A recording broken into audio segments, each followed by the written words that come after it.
Sa ngalan ng Ama, ng Anak at ng Espiritu Santo, Amen. sumainyo ang Panginoon. At sumaiyo rin. Viva Santo Niño! Viva! Ngayon po ay kapistahan ng Panginoong Hesus, ang banal na sanggol. At ngayon po ay linggo din ng panalangin para sa pagkakaisa ng mga Kristiyano. Mga kapatid, tinipon tayo bilang kaanib na angkan ng Diyos, kaya dumulog tayo sa maawaing Panginoong nagpapatawad ng lubos.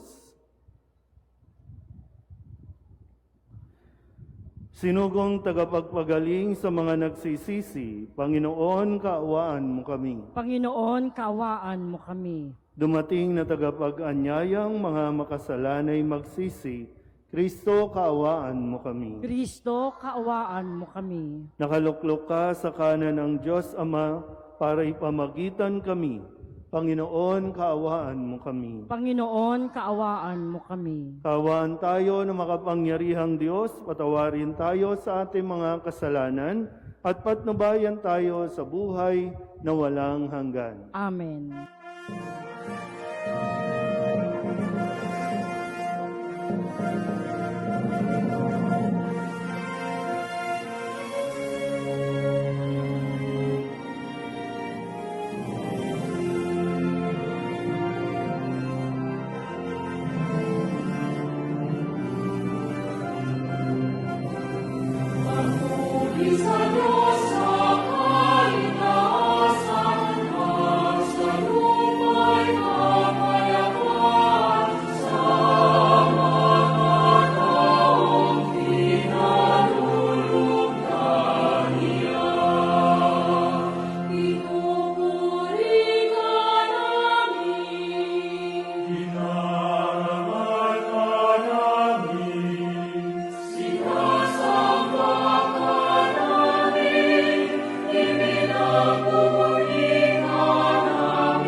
Manalangin tayo. Ama naming makapangyarihan, ang iyong anak na Diyos na totoo ay naging sanggol noong siya ay maging tao namang totoo. Maging amin nawang panata ang pagsunod sa kanyang kapakumbabaan sa pagdiriwang namin sa kanyang pakikiisa sa mga nasa abang katayuan upang kami mapabilang sa iyong pinagaharian sa pamamagitan niya kasama ng Espiritu Santo magpasawalang hanggan. Amen. Sa pamamagitan ng sanggol, itatatag ng makapangyarihang Panginoon ang isang malawak na pagkaharing magdudulot ng kapayapaan at katarungan magpakailanman.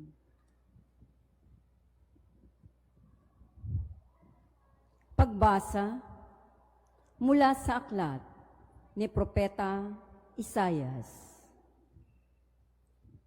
Nakatanaw ng isang malaking liwanag, ang bayang malaunang nasa kadiliman. Namanaag na ang liwanag sa mga taong namumuhay sa lupaing balot ng dilim. Iyong pinasigla ang kanilang pagdiriwang. Dinagdagan mo ang kanilang tuwa, tulad ng mga tao sa panahon ng anihan. Tulad ng mga taong naghahati ng nasamsam na kayamanan. Nilupig mo ang bansang umaalipin sa iyong bayan, tulad sa pagkalupig sa hukbo ng Madian. Binali mo ang panghambalos ng mga tagapagpahirap sa kanila, sapagkat ang panyapak ng mga mandirigma, ang lahat ng kasuotang tigmak sa dugo ay susunugin. Sapagkat ipinanganak para sa atin ang isang sanggol na lalaki. Ibinigay ang isang anak sa atin. Siya ang kahangahangang tagapayo, ang makapangyarihang Diyos, walang hanggang Ama, ang prinsipe ng kapayapaan. Malawak na kapangyarihan at walang hanggang kapayapaan ang ipagkakaloob sa trono ni David at sa kanyang paghahari, upang matatag ito at papanatilihin sa katarungan at katuwiran, ngayon at magpakailanman. Isasagawa ito ng makapangyarihang Panginoon. Ang salita ng Diyos. Salamat sa Diyos.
Tinawag tayo ng Diyos upang maging mga anak niya bago pa man tayo isinilang. Magalak tayo sa malaking karangalang ito at sikapin nawa nating maging kalugod-lugod sa kabutihan at mga pagpapala ng Diyos. Pagbasa mula sa sulat ni Apostol San Pablo sa mga taga-Efeso. Mga kapatid, magpasalamat tayo sa Diyos at Ama ng ating Panginoong Hesukristo. Pinagkalooban niya tayo ng lahat ng pagpapalang espiritual dahil sa ating pakikipag-isa kay Kristo. At sa ating ng pakikipag-isang ito, hinirang na niya tayo bago pa nilikha ang sanlibutan upang maging banal at walang kapintasan sa harapan niya. Dahil sa pag-ibig ng Diyos, tayo'y kanyang itinilaga upang maging mga anak niya sa pamamagitan ni Hesukristo. Iyan ang kanyang layunin at kalooban. Purihin natin siya dahil sa kanyang kahangahangang pagkalinga sa atin sa pamamagitan ng kanyang minamahal na anak. Kaya nga, mula nang mabalitaan ko ang tungkol sa inyong pananalig sa Panginoong Hesus at ang inyong pag-ibig sa lahat ng hinirang, walang humpay ang pasasalamat ko sa Diyos para sa inyo. Inaalaala ko kayo sa aking pananalangin at hinihiling sa Diyos ng ating Panginoong Hesukristo, ang dakilang Ama, na pagkalooban niya kayo ng espiritu ng karunungan at tunay na pagkakilala sa Kanya. Naway liwanagan ng Diyos ang inyong mga isip upang malaman ninyo ang ating inaasahan sa Kanyang pagtawag sa atin. Ito'y ang kaluwalhatiang inilaan niya sa Kanyang mga hinirang. Ang salita ng Diyos. Salamat sa Diyos. Magsitayo na po ang lahat.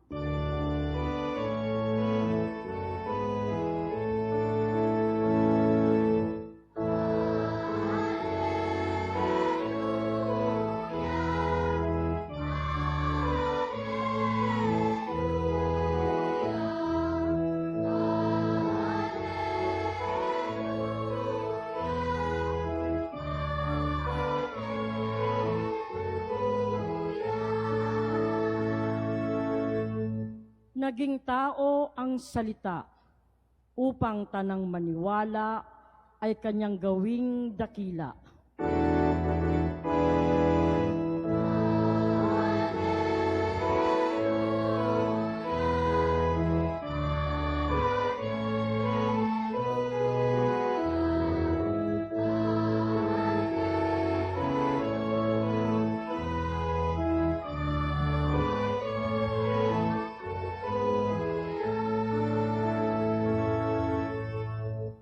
Sumainyo ang Panginoon. At sumaiyo rin. Ang mabuting balita ng Panginoon ayon kay San Lucas. Papuri sa iyo, Panginoon.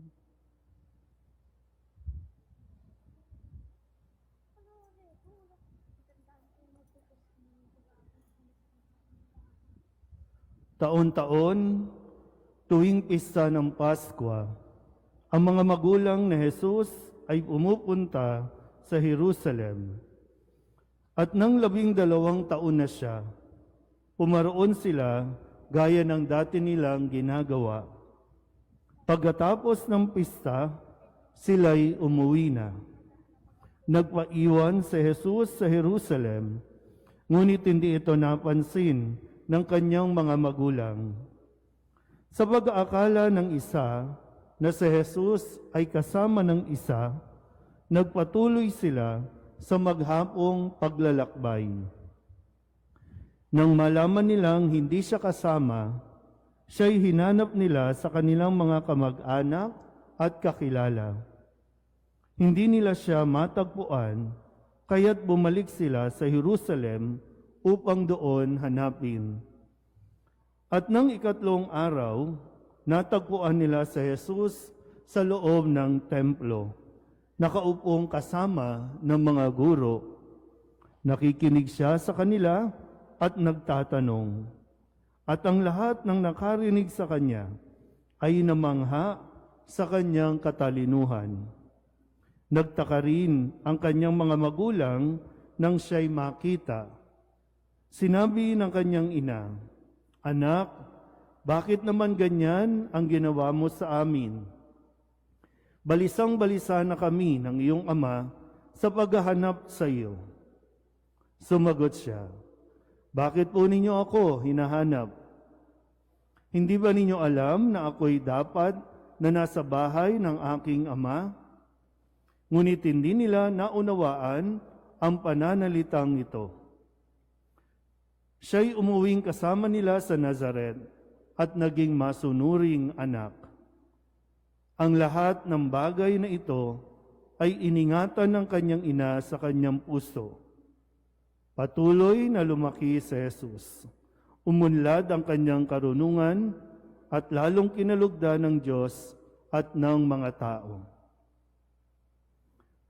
Ang mabuting balita ng Panginoon. Pinupuri ka namin, Panginoong Heso Kristo. Isang magandang hapon sa inyo pong lahat. Viva Santo Niño! Viva Santo Niño! Viva Santo Niño! Palapakan natin ang Panginoon. Ngayon po ay kapistahan ng Panginoong Hesus bilang banal na sanggol, yung pagkabata ni Hesus. Si Hesus ay totoong Diyos at totoong tao dahil ipinanganak ni Maria. Anuman ang proseso, anuman ang pinagdaanan ng tao, naranasan nito ni Hesus. Tinukso-tukso din yan. Pero hindi nga lang siya nagkasala dahil nakayanan niyang harapin, nakayanan niyang tanggihan ang anumang panunukso ng Diablo. Pero ngayon, nagdiriwang tayo, pinagdiriwang natin. So sa ating bansa, buong Pilipinas ay nagdiriwang nitong kapistahan ng banal na sanggol o Santo Niño. Pero higit sa pagdiriwang natin, mamaya may prosesyon, magsasayaw tayo, dala-dala yung iba't ibang damit, imahin o itsura ng Santo Niño. Pero wag nawa nating makalimutan yung mensahe na dapat nating mapulot o matutunan sa araw na ito. Si Jesus ang ipinahayag ni Propeta Isaías sa unang pagbasa ng isang bayang malaon ng nabubuhay sa kadiliman dahil sa pagsilang ni Jesus, nakatanaw ng liwanag. Nagkaroon ng liwanag. Nagkaroon ng pag-asa dahil isinilang si Jesus. At ang panawagan sa atin sa ikalawang pagbasa, sa sulat sa mga taga-Efeso, na magpasalamat tayo sa Diyos Ama na ibinigay sa atin ang kanyang anak, si Jesus. Sabihin niyo nga po, salamat Panginoon. Yan. So tingnan natin naman ang kwento na pinagdaanan ni Jesus kasama ang kanyang mga magulang na dapat marinig ng mga magulang na naririto. Sabi po doon, maganda yung bahaging ito, no? Sabi, taon-taon, nagpupunta sa templo ang mga magulang ni Jesus. Hindi naman uso noon yung katulong. Hindi naman uso noon dahil mahirap nga lang sila. Wala naman silang pambili ng alipin. So sinong nag-aalaga kay Jesus? Si Maria at si Jose. So kung pupunta sila sa templo, taon-taon, kailangan nilang isama si Jesus. Malinaw po ba? Good. Okay. So, taon-taon ha, hanggang sa sumapit sa 12 years old na si Jesus. So taon-taon, namumulat na si Jesus sa kung ano ang ginagawa ng kanyang magulang. Yung nanay at tatay, nagpupunta lagi sa templo, naghahandog doon sa templo. Nagpapasalamat, nagdadasal doon sa templo. Kaya alam na ni Jesus yung itsura ng templo. Kaya nga 'di ba, may isang kwento na nagalit si Jesus kasi nang bumalik siya, ibang-iba na yung templo. Ang pangit na ng templo. Ginawang palengke, 'di ba? Doon sa isang kwento. Okay, babalikan natin yan sa mga susunod na linggo. Dito muna tayo. So more or less, sanay na si Jesus doon sa paligid ng templo. Ito na ngayon. Muli silang nagbalik sa templo, pero nung matapos ang paghahandog, nagpaiwan si Jesus. Nagpaiwan, ha? Tandaan ninyo. Papakisabi nga, nagpaiwan. Ang inaakala ng kanyang mga magulang, nawala nila ang kanilang anak. Dahil pag-uwi nila, akala ni Maria na kay Jose. Akala naman ni Jose na kay Maria. Kasi si Maria nandun sa grupo ng kababaihan. Si Jose nasa grupo ng kalalakihan. Pwedeng nasa mga kaibigan, barkada, kapitbahay, kamag-anak. So, nasaan si Jesus? Nagpaiwan sa templo. 12 years old na si Jesus, ha? 12 years old na. Nagpaiwan. O, nung malaman ng mga magulang, nag-meet yung dalawa, hinanap nila si Jesus. Nagpunta sa mga kaibigan, sa mga kamag-anak, di nila natagpuan si Jesus. Kaya nagbalik ng templo. After ilang araw pa, kasi malayo na yung nalakbay eh. So matapos ang 3 araw, nagbalik, nakita nila sa templo. So ang tanong, sino ba talaga ang nawawala? Sino ang nawawala? Ang anak ba ang nawawala? O ang mga magulang ang nawawala? Nasaan ang mga magulang nyo? Nasaan? Nawawala? Nasaan ang mga anak ninyo? Andyan. Sigurado? Maganda kasi mapagnilayan natin ito, no, na baka nauuwi lang tayo lagi sa pistahan, sa yawan, pero hindi natin kinukuha, no, yung aral.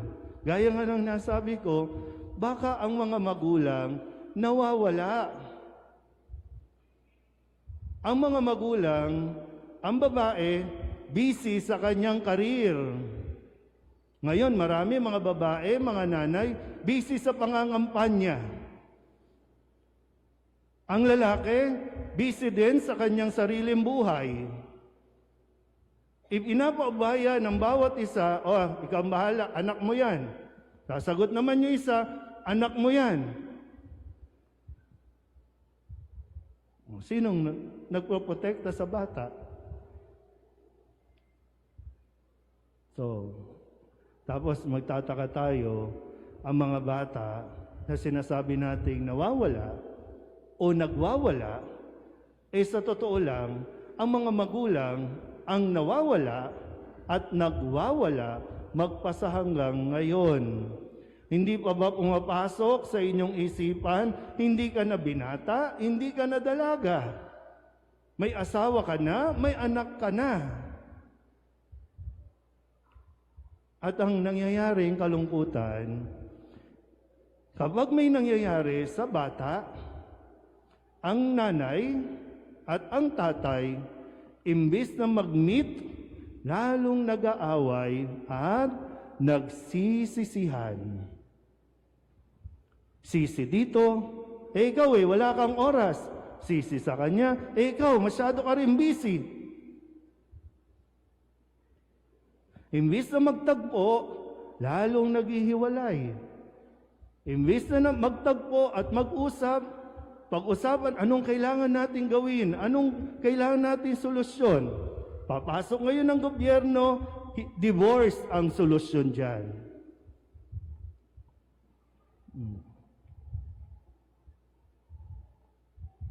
Ngayon po, no, maisingit ko lang po, no.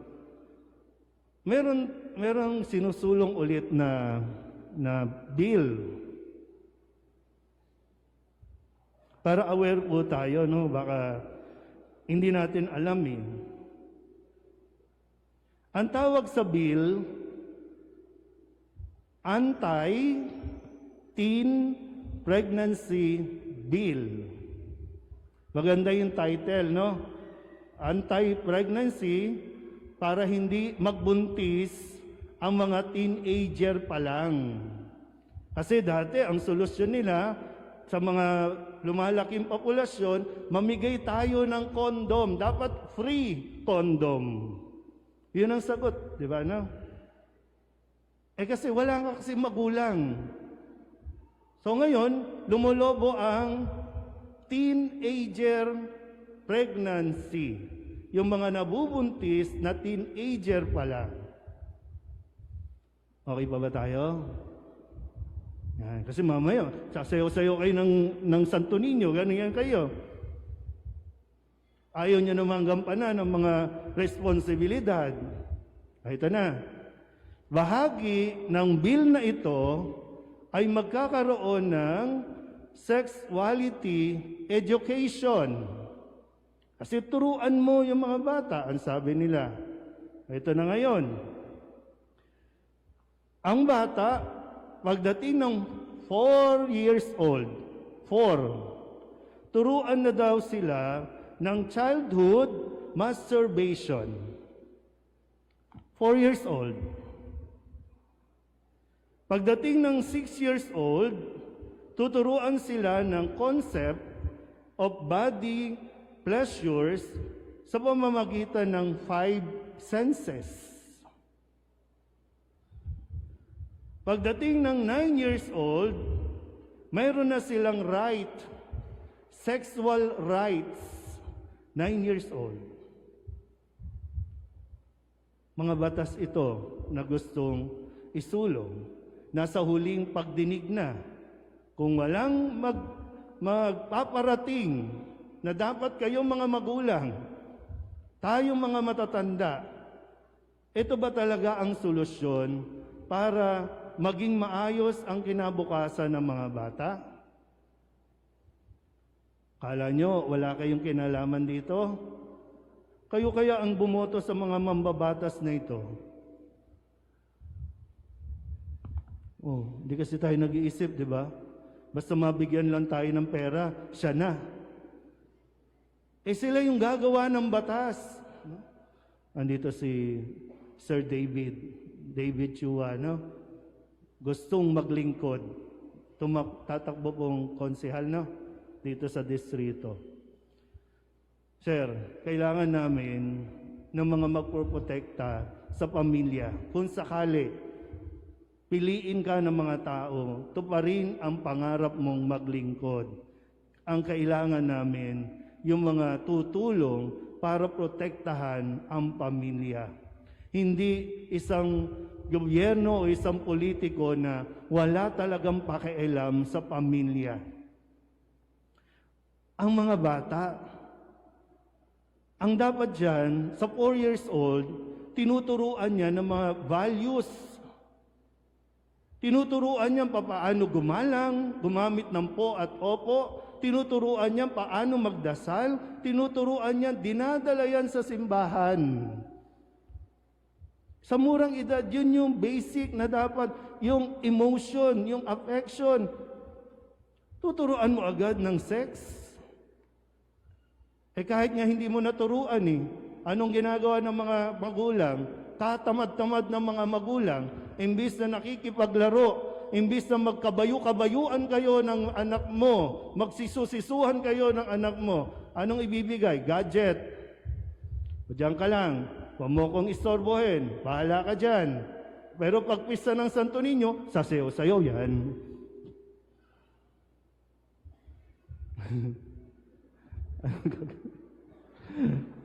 Puro TikTok ang ginagawa niya. TikTok yan.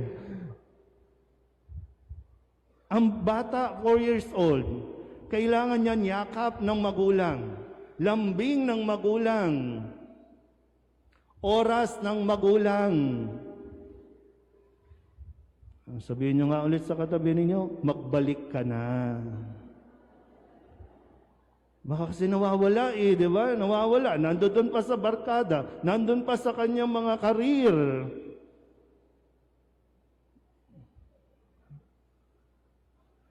Ay. Alas 4 na ba? Di ba? Sana po, no? Pagtulong-tulungan natin, ha? Kahit ano pang itawag sa generation, ngayon ang tawag, meta? Ang tawag ngayon?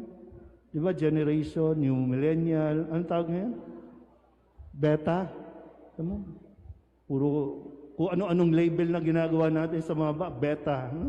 Generation beta. Kasi puro kayo gadget. Magulang na dapat nagtuturo, anak, ito prayer tayo sa ngalan ng Ama, ng Anak. Wala, ayan marunong nang mag-gadget, marunong mag-on, pero hindi marunong magdasal. Imbis na dalhin sa simbahan, nasaan? Nandyan sa kanto. Ano ang maririnig mo? Murahan ng murahan. Kaya yun, anong nangyari? Buntis na. Elementary pa lang, buntis na. Dahil nawawala ang mga magulang. Mag-meet na kayo ulit. At pareho kayong magtungo sa simbahan para matagpuan natin ang liwanag. Matagpuan natin si Jesus. Magiging maayos ang lahat. Malino, ipagdasal natin yung mga politician natin, yung mga mambabatas natin, ipagdasal natin sila. Kasi matindi rin ang pinagdaanan ng mga yan nung sila ay mga bata pa. Hanggang ngayon nawawala ang mga magulang nila, kaya hindi alam ang direksyon, hindi alam kung anong batas ang kailangan, kung ano ang solusyon na batas para sa isang mas matibay na pamilya. Ipagdasal natin, Huwag puro pera, Kailangan natin ng tunay na maglilingkod, hindi mga businessman na politiko, Kailangan natin ng tunay na may malasakit sa pamilya. Amen? Magsitayo ang lahat. Ipahayag natin ang ating pananampalataya. Sumasampalataya ako Sa Diyos Amang makapangyarihan sa lahat, na may gawa ng langit at lupa. Sumasampalataya ako kay Kristo, iisang anak ng Diyos, Panginoon nating lahat. Nagkatawang tao, siya lalang ng Espiritu Santo. Pinanganak ni Santa Maria Birhen, pinagpakasakit ni Poncio Pilato, pinako sa krus, namatay, inilibing. Nanaog sa kinaroroonan ng mga yumao, nang may katlong araw na buhay na mag-uli, umakyat sa langit, naluluklok sa kanan ng Diyos Amang makapangyarihan sa lahat. Doon magmumulang paririto at huhukom sa nangabubuhay at nangamamatay na tao. Sumasampalataya naman ako sa Diyos Espiritu Santo, sa banal na simbahang katolika, sa kasamahan ng mga banal, sa kapatawaran ng mga kasalanan, sa pagkabuhay na muli ng nangamatay na tao, at sa buhay na walang hanggan. Amen. Sa kabisahan ng Santo Niño, humihiling kami sa iyo, Ama, na maging karapat-dapat kaming tawaging minamahal mong mga anak. Aming ipinapanalangin ang lahat ng bata sa buong mundo. Kami dumadalangin, dinggin mo ang panalangin ng iyong mga anak, Panginoon. Dinggin mo ang panalangin ng iyong mga anak, Panginoon. Magabayan nawa ng pamahalaan at ng mga namumuno sa simbahan ang lahat ng bata na may pagmamahal, awat malasakit, patungo sa isang magandang kinabukasan. Manalangin tayo. Dinggin mo ang panalangin ng iyong mga anak, Panginoon. Turuan nawa ng mga magulang, mga guro, at mga nakatatanda ang kabataan ng mga mabuting halimbawa at responsableng pamumuhay. Manalangin tayo. Dinggin mo ang panalangin ng iyong mga anak, Panginoon. Mapalalim panawa namin ang aming ugnayan kay Kristo ng lubusan. Nang lubusan naming mabatid ang kalooban mo, Ama. Manalangin tayo. Dinggin mo ang panalangin ng iyong mga anak, Panginoon. Sama-sama nawang salubungin ng mga anghel at mga banal ang mga kapatid naming yumao sa kanilang pagdating sa buhay na walang hanggan. Manalangin tayo. Dinggin mo ang panalangin ng iyong mga anak, Panginoon. Sa ilang sandali ng katahimikan, ating ipanalangin ang iba pang mga pangangailangan ng ating pamayanan, pati na rin ang ating pansariling kahilingan.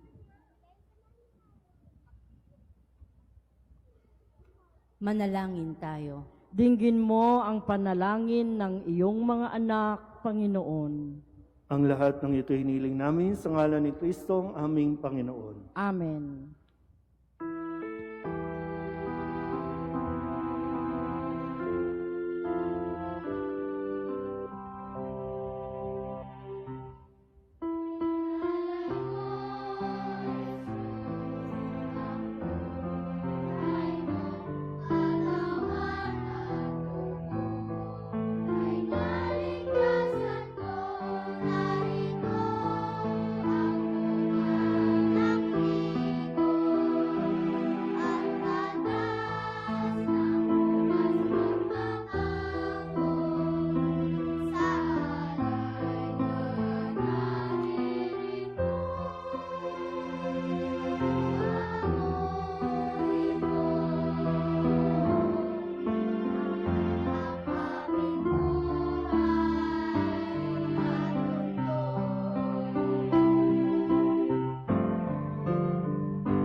Magsitayo po ang lahat.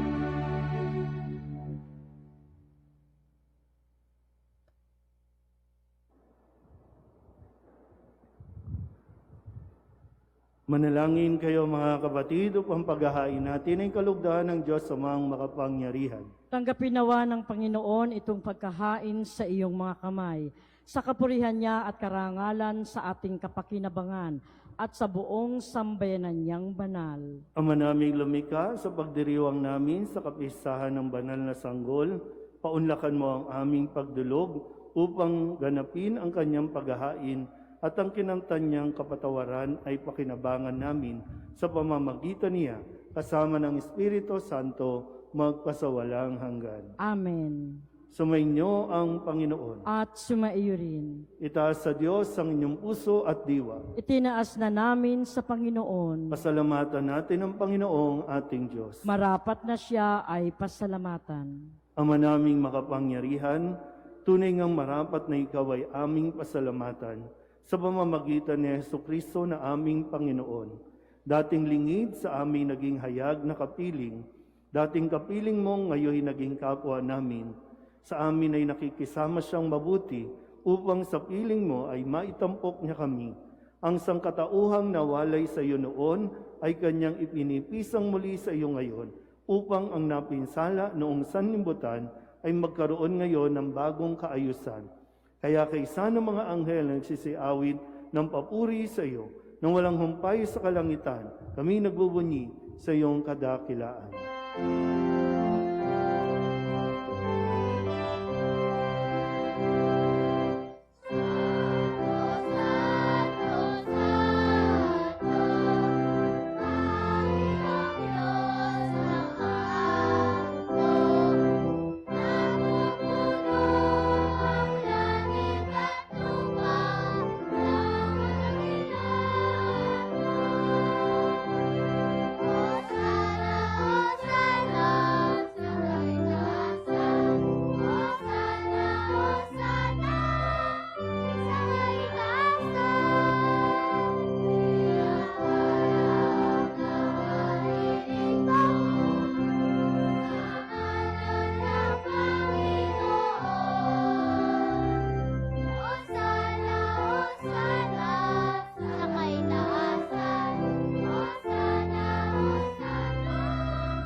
Ama naming banal, ikaw ang bukal ng tanang kabanalan. Kaya't sa pamamagitan ng iyong Espiritu, gawin mong banal ang kaloob na ito upang para sa aming maging katawan at dugo ng aming Panginoong Jesucristo. Bago niya pinagtiis ang kusang loob na maging handog, inawakan niya ang tinapay, inasalamatan kaniya, pinaghati-hati niya iyon, iniabot sa kanyang mga alagad at sinabi, tanggapin ninyong lahat ito at kanin, ito ang aking katawan na ihahandog para sa inyo.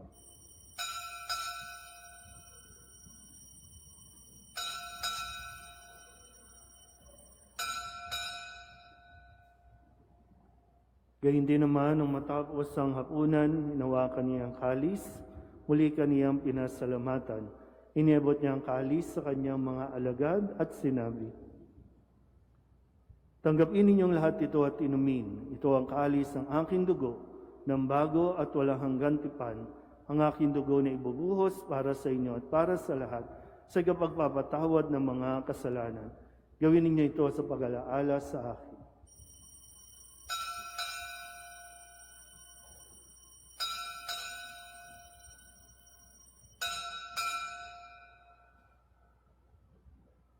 Ipagbunyi natin ang misteryo ng pananampalataya.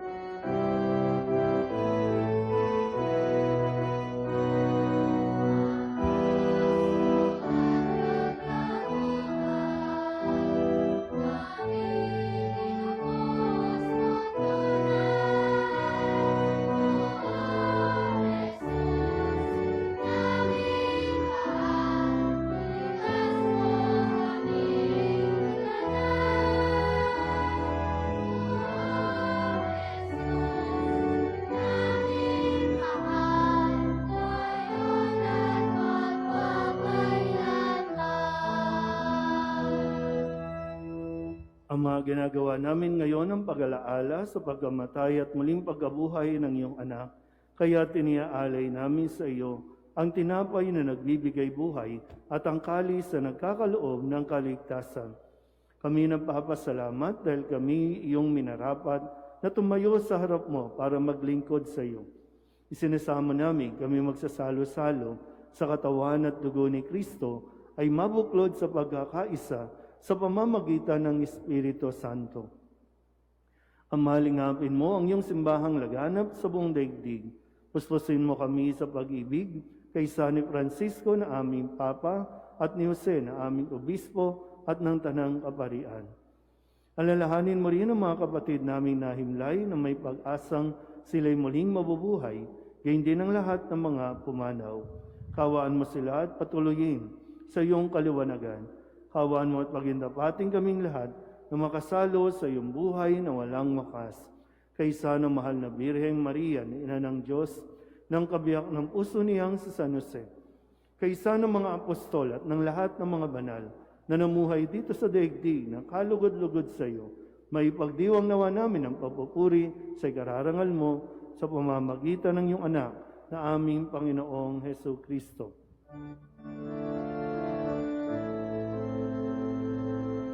Sa pamamagitan ni Kristo, kasama niya at sa Kanya, ang lahat ng parangal at papuri ay sa iyo, Diyos Ama, makapangyarihan, kasama ng Espiritu Santo, magpasawalang hanggan.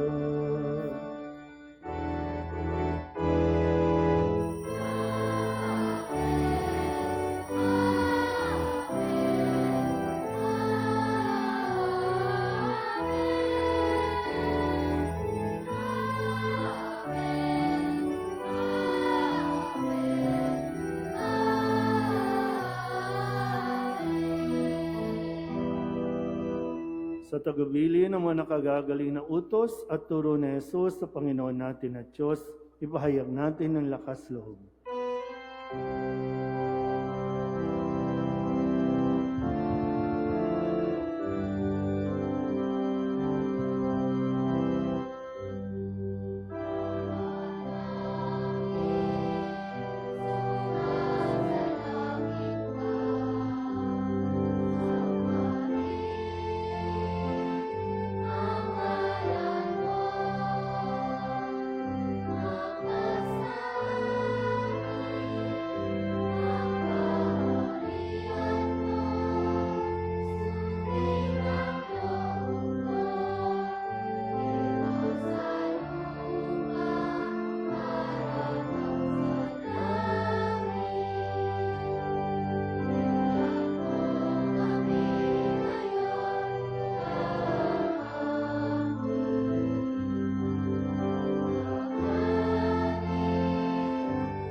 Hinihiling namin kami iadya sa lahat ng masama, pagkalooban ng kapayapaan na araw-araw, iligtas sa kasalanan at ilayo sa lahat ng kapahamakan. Samantalang aming pinananabikan ang dakilang araw ng pagpapahayag ng tagapagligtas naming sa Yesu Kristo. Sapagkat iyo ang kaharian at ang kapangyarihan at ang kapurihan magpakailanman. Amen. Panginoong Heso Kristo, sinabi mo sa iyong mga apostol, kapayapaan ang iniiwan ko sa inyo, ang aking kapayapaan ang binibigay ko sa inyo. Tunghayan mo ang aming pananampalataya at huwag ang aming mga pagkakasala. Pagkalooban mo kami ng kapayapaan at pagkakaisa ayon sa iyong kalooban, kasama ng Espiritu Santo, magpasawalang hanggan. Amen. Ang kapayapaan ng Panginoon ay laging sumainyo. At sumaiyo rin. Magbigayan po tayo ng kapayapaan sa isa't isa. Kordero ng Diyos na nag-aalis ng mga kasalanan ng sanlibutan, maawa ka sa amin. Kordero ng Diyos na nag-aalis ng mga kasalanan ng sanlibutan, maawa ka sa amin. Kordero ng Diyos na nag-aalis ng mga kasalanan ng sanlibutan, ipagkaloob mo sa amin ang kapayapaan. Ito ang kordero ng Diyos.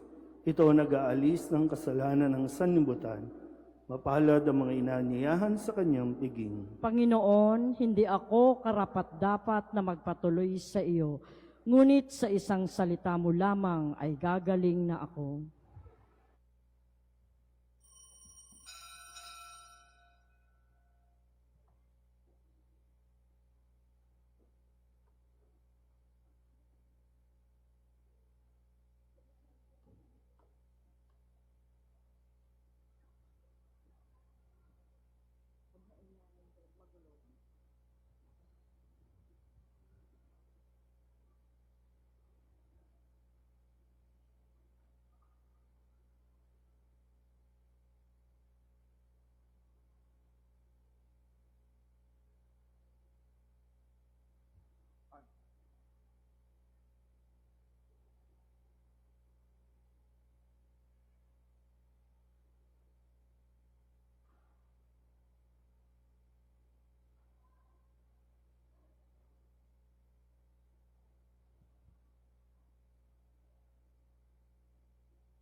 Akin po, Tayo ang lahat.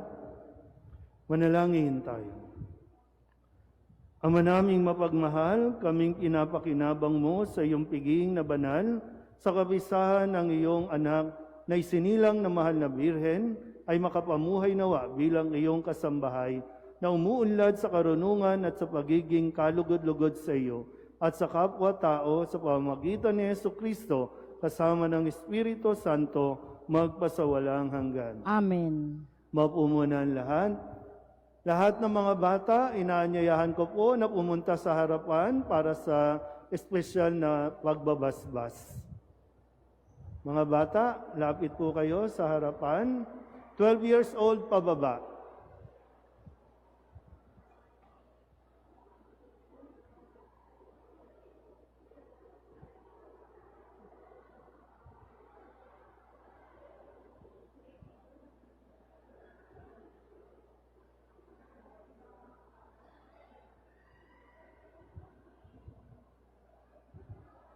Mga sakristan, paki-spread out.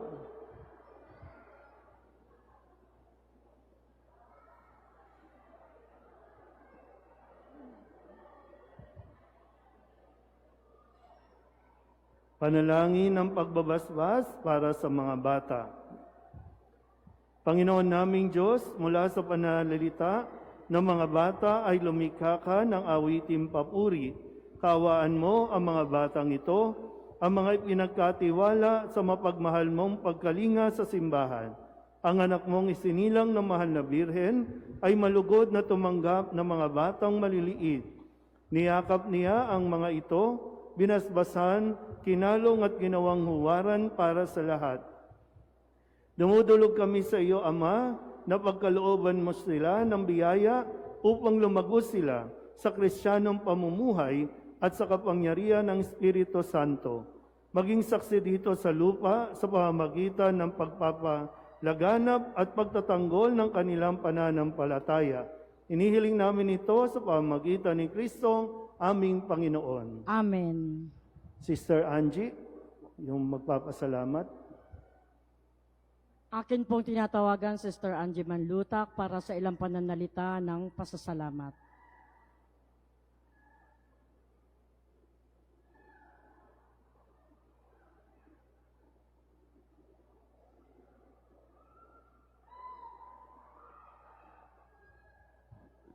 Magandang hapon po sa kanilang lahat. Sa ngalan ng ating butihing Kura Paroko, Reverend Father Douglas Badong, at ng Parish Pastoral Council sa pamumuno ni Sister Joy Bulaon, ang aming taus-pusong pasasalamat sa lahat ng mga nag-abot ng tulong at nakiisa sa pagdiriwang ng kapistahan ng Poong Santo Niño, sa lahat ng mga barangay chairman and council, kanilang konseho, gayon din po sa lahat ng mga liturgical ministries, mandated organizations, mga kamarero na nagbigay ng kanilang mga images para magamit namin sa kanilang exhibit, sa mga nagbigay ng donasyon na candy sa ating pagkarosa at sa ating mga ipamimigay na candies. Gayon din po kay Brother Jun Diaz na tumulong sa pagdadamit ng ating Santo Niño, Lakbayo delegates, parish office staff, caracol dancers, and Banana Q warriors. Kay Brother Rene Capili at mga kaibigan, sa ina ng buhay sa pamumuno ni John Ray Figueroa, gayon din po ang DMI sa kanilang pagsuporta mula po sa ating novenaryo hanggang sa kapistahan.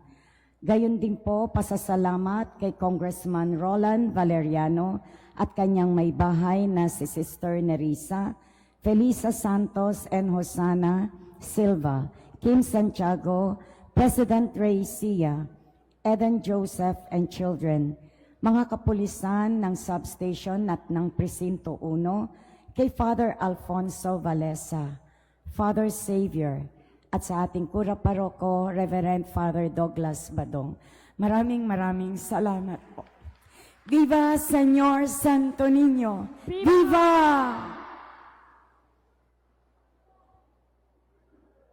Sino umaway kay Sister Angie? Salamat din sa Samahan Santo Niño. Maraming salamat sa inyong paghahanda sa exhibit at magpasa hanggang ngayon sa ating pong gawain. Maraming salamat po. Muli, salamat po at narinig ninyo yung ilan sa mga pangalan. Pagdasalan ninyo at ipagdasal po ninyo na sila ay makatulong natin na protektahan ng pamilya. Si Congressman Roland Valeriano, ipagdasal ninyo na isa siya sa mga tumutol sa mga ganitong batas. Si Councilor Rod Lacsamana, sana po ipagdasal ninyo at ang gusto pong maglingkod bilang councilor, tumatakbong councilor si David Chua. Brad, lagot ka kay bro pag pinabayaan mo ito, ha? Si David kasi isa sa mga pari doon sa teleseryeng Santino. Manda ka kay bro, ha? Sige po. Pagkatapos ng misa, proceed tayo sa prosesyon. Wala na pong lalapit para magmano. Lahat po tayo ay lalabas na dahil may susunod pong misa. Magsatayo na ang lahat. Sumainyo ang Panginoon At sumaiyo rin. at pagpalain kayo ng makapangyarihang Diyos, Ama at Anak, at Espiritu Santo. Amen. Tapos ng banal na misa, humayo tayo sa kapayapaan ni Kristo. Salamat sa Diyos. Viva Santo Niño! Viva! Viva Santo Niño! Viva! Viva Santo Niño! Viva!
Señor.